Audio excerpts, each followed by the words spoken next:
going on, guys? Jasmine here again, and I have a special guest on here with me. This is Miss Michelle. Hello. Hey, Miss Michelle. How you doing? Good.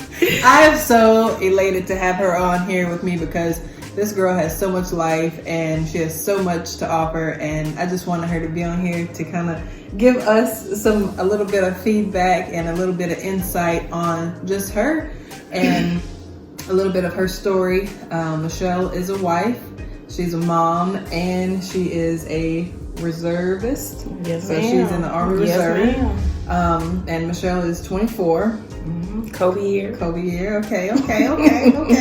So what I kind of want to talk about today, there's a lot of people that follow me that are single, that are married, some are young, some are old, and I just wanted to kind of touch on what it's like to be young, married, and a baby, and in the Army part-time, sort of. Weekend warrior. Right? And a worker and an entrepreneur. I know you sell stuff and you make stuff. You're very creative.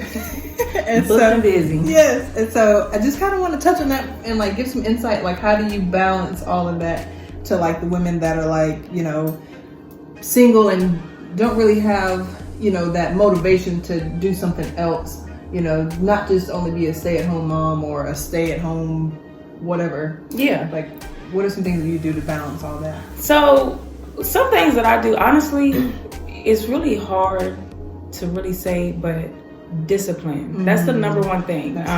You got to train your brain. So, and to me, it all starts with the brain. You got to train it and develop a routine.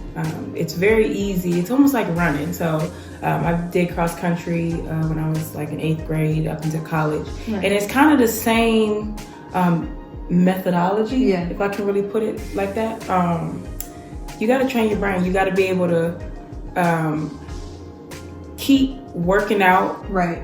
Go, instead of 2 hills the next day of training, do 5 hills. So build that endurance. You got to build that endurance. Yeah. So in order to have that willpower, you have to train yourself as such. That's good. So even waking yourself up early in the morning, that's a form of training. That's a form of mental training. Yeah.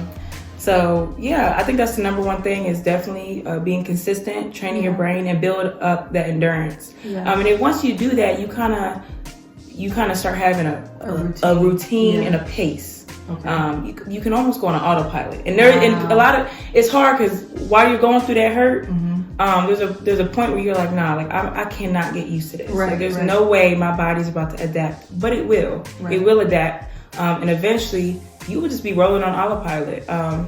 I recently just got a job in Nashville, so that's a commute by itself. I'm driving about a good hour in the morning, and when there is traffic, if it's raining, if there's an accident, that hour quickly turns from 1 hour to like an hour and a half. So it's a lot, but at the same time, in saying that, I usually have to wake up at around 3:30, and a lot of people are like, ooh, 3:30, like no, not even, you know, the insects are up at 3:30. Like what's the insects?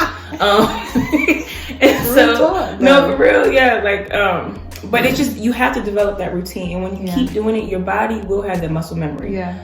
So I would just say develop a routine and have that time management. So what about being married at such a young age? Like you're 24, like most 24-year-olds are out here in the club, like hey, you know, what's it called? A hot girl summer. Hot girl summer. Like they not thinking about no man, like right. And even like the guys, like, you know, your husband's how old? My husband is 23. 23 and you're 26. Like, I think that is like awesome that you guys are like young and married, but still like popping at the same time. Popping. Like popping. So like for other young married couples, like how has it been? Like, is it hard? Like what are the struggles? Because I wish, I mean, I'm not married, but like I wish I would have met somebody like in high school. Like I can only imagine, like, because that was like your high school. So we met in college. Okay. Yeah, it's crazy. So we've been married. Me and my husband been married a little over a year. We met in college in the RTC program, and you know, we ended up dating for most of that duration, and we got married.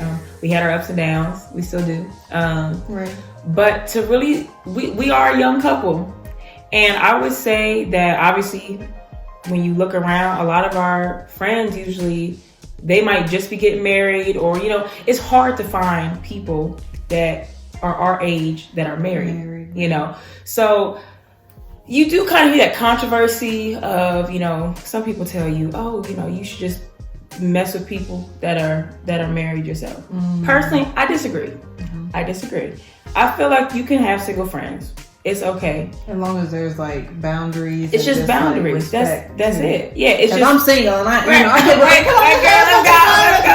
let's say No, yeah, like at the end of the day, it's just all about boundaries. And I mean, if you can establish that, there really shouldn't be a huge problem on either end. I would say time management. Also, going as a newlywed couple, going to marriage counseling. Okay. Before you even get married. I mean, I'm talking. So like as we're courting or single, like dating. Yes. Okay. I would say dating. Yes. I mean, I feel like you could I'm talking about marriage counseling. Let's say you find a person, you know, that you want to spend the rest of your life with. So fiance, go to that marriage counseling even before, maybe even before you pop the question. Because there might be some things that you really don't know about yourself. Right. Understand your love language, because we all have a love language. That's what I like to call it. Everybody has a different love language, and I'd like to see the marriage counselor as an interpreter. That's kind of my methodology on it. So they're the interpreter, and sometimes that's what you need. Sometimes other people cannot understand your love language, so you need that interpreter, that middleman, that third party to be able to translate. Well, this is what they mean, for they can have that perception and understand. That is so good. Yeah. So in saying that, I feel like, and even while you're dating, if you're single, you really don't have nobody you're really locked down with. Go to counseling, because there might be something you got to learn about yourself, reflect on yourself, you know, get that full love for yourself. Because if you really don't know yourself fully, you don't really know what you want, what you need. It's wasting people's time. I think that I love the fact that you said to go to marriage counseling with somebody. Like, say if you're dating somebody, a significant other, and even if they go, because I feel like it'd be hard to get somebody to go with you to counseling, especially if you're just dating. Right. It's like, you know how the stigma to it with it anyways. It's like counseling, but if someone's willing to go with you to counseling, right? Because I think the stigma is, it's an issue. It doesn't always have to be an issue present. Right. We want to go so it don't be an issue. Where it don't be. Sometimes you going just to avoid that, you know. So definitely, that's something I would definitely recommend. And that's a winner. Like, whoever would, like, if I invited somebody that I was talking to go to counseling and they're like, yeah, I'll go with you. Like, that tells you a lot about somebody. Like, they're willing to grow. They're willing to grow. And that's a huge point. I'm so glad you said that.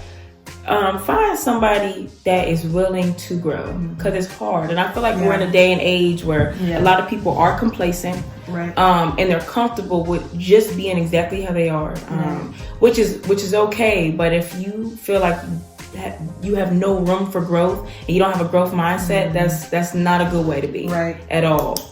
That's so good. And honestly, having that willpower.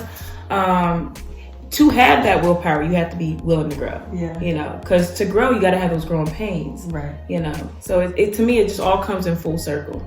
I like that. I like that, because I think that if you be with somebody that you meet them and you're like, you know what, I've been going to therapy, I've been going to counseling, and they're like, well, I ain't trying to go with you. Well, you know what? You ain't trying to be with me, because I want somebody that's willing to grow. That's it. And somebody that's going to be able to walk this thing out with me, and however that looks. And at the end of the day, if nothing amounts out of the relationship, I mean, it's just kind of like, it's like y'all both took y'all two pieces. But you know what? That is going to be for another topic, because this is about balance and what it's like to be that married young mom and balancing life. And so you said to have the balance, have that schedule. Have that routine, have that schedule. And the contingency.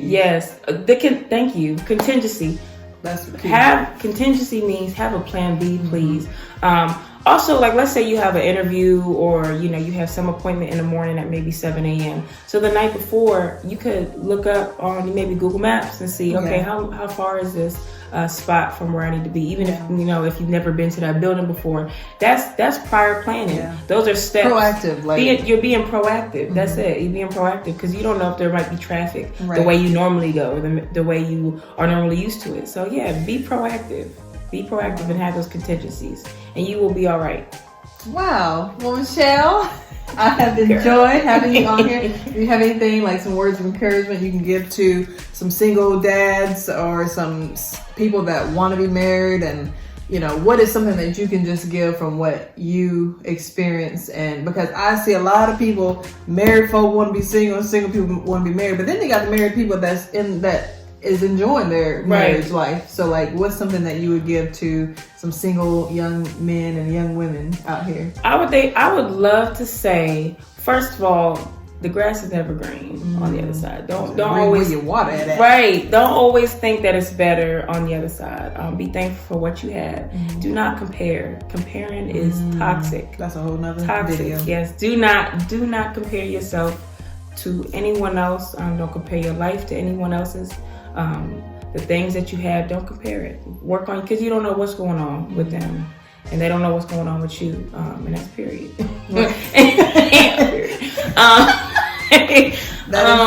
Yeah, and I mean, at the end of the day, love yourself. And one thing, I think the most important thing is fail forward. Don't be afraid to fail. And if you fail forward. Don't fall back. That is so good. Learn from it and go forward. That's fail forward. So if it's a relationship that didn't work out, fail forward. Learn from that next time. And don't, you know, yes, you might have some hurt. You might have some trauma from whatever event that you had. Yeah. But you can fight those triggers, and you can use that to grow. Just fail forward. I'm so glad I had her on here. Thank you, Jesus. You know what to do. But we love y'all, and I can't wait to have our other video that we'll have on here. Thank you, Michelle, for being on here.